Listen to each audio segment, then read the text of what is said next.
Greetings, greetings. You can learn Spanish. You can learn Spanish. Today, we want to talk about the verb ser and estar. When to use these two verbs. Many people are confused as to when to use them because they both mean the same thing.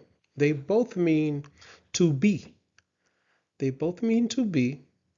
So sometimes it's a mystery as to when do you have to use it. We're going to discuss that in a couple of minutes.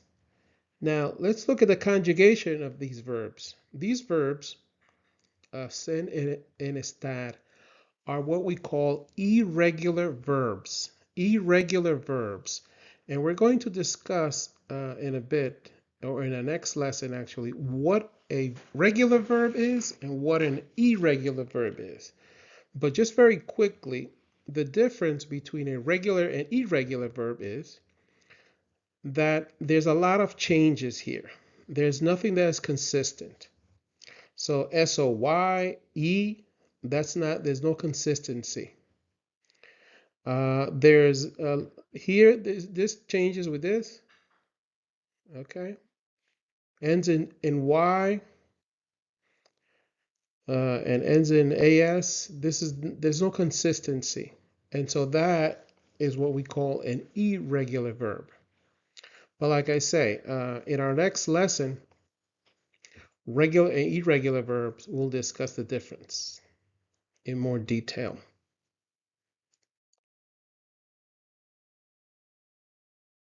So let's look at the verb ser, to be. Número uno, the verb ser you use when saying a person's name. So if you're saying your name, or if you're saying another person's name, you have to use the verb ser. Número dos, when telling your place of origin, so where you are from or where a person is from, you also have to use the verb ser. Número tres, when describing something or describing someone, also need to use the verb ser. Número cuatro, when talking about a person's occupation, you also have to use the verb ser. So in those four instances, we have to use the verb ser.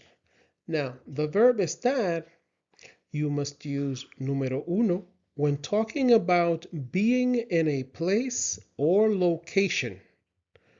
When talking about being in a place or in a location, must use estar. Número dos, when describing a state of being that can and will change, must also use the verb estar.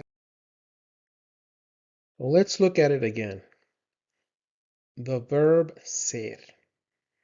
We said when saying a person's name, when telling your place of origin, where you're from, describing something or someone, when you're talking about a person's occupation. So let's look at these examples.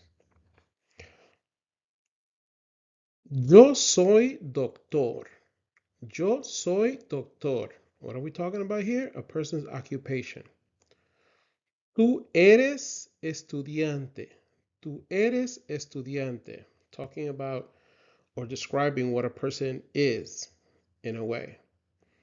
Él, ella, or usted es joven, is young. Es joven, is young. Something that pertaining to that person, describing in a way. Nosotros somos listo. Nosotros somos listo. We are clever. We are smart. Also description. Ellos and ustedes son felices. Son felices. They're very happy. They're very happy. So here is the conjugation of ser, right? Yo soy, tú eres, usted es, él, ella es. Remember that these are the same conjugation always. Nosotros somos, Ustedes, ellos, ellas son.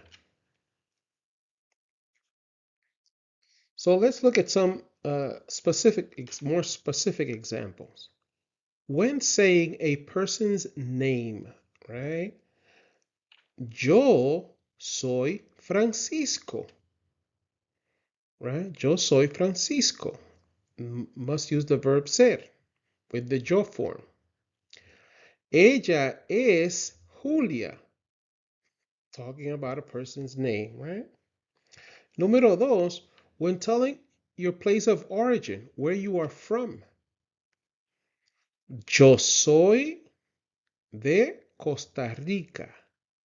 Yo soy de Costa Rica. That's where I'm from.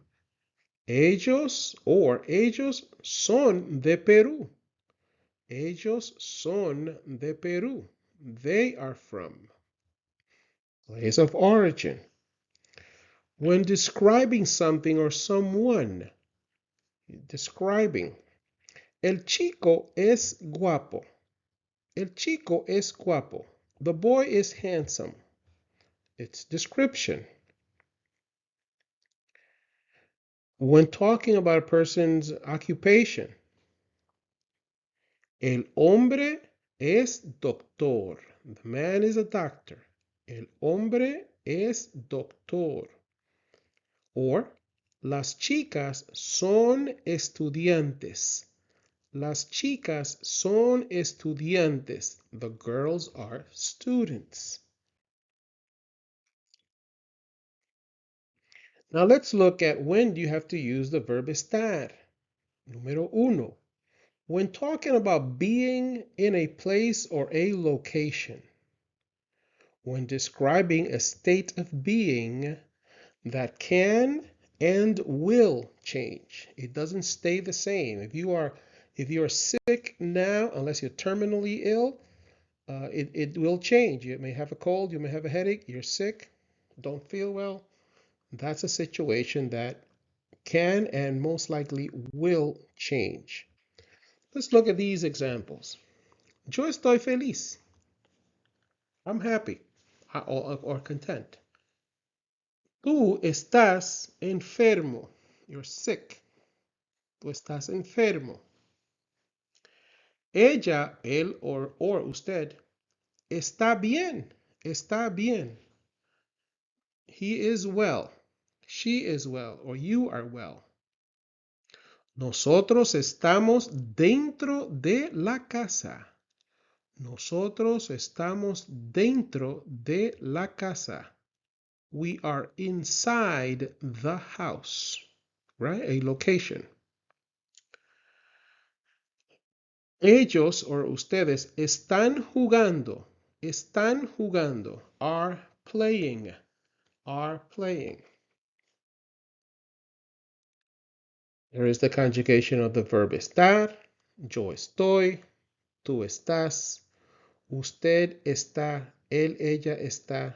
Nosotros estamos. And plural. Ustedes, ellos, ellas están. Remember, location or a place, being in a place. So let's look at these specific examples. Ellos están en el cine. Ellos están en el cine. They are at the theater. They're in a location. They're in a place. Yo estoy en la casa. Yo estoy en la casa. I am at the house.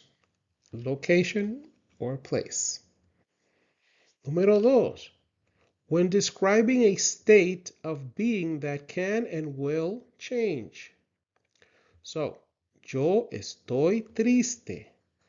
Yo estoy triste. I am sad. It's going to change. Ella está cansada. Ella está cansada. Will also change. She is tired, but that will not remain the same. It will change. And those are, please subscribe to the channel. Those are the how when you use the verb ser in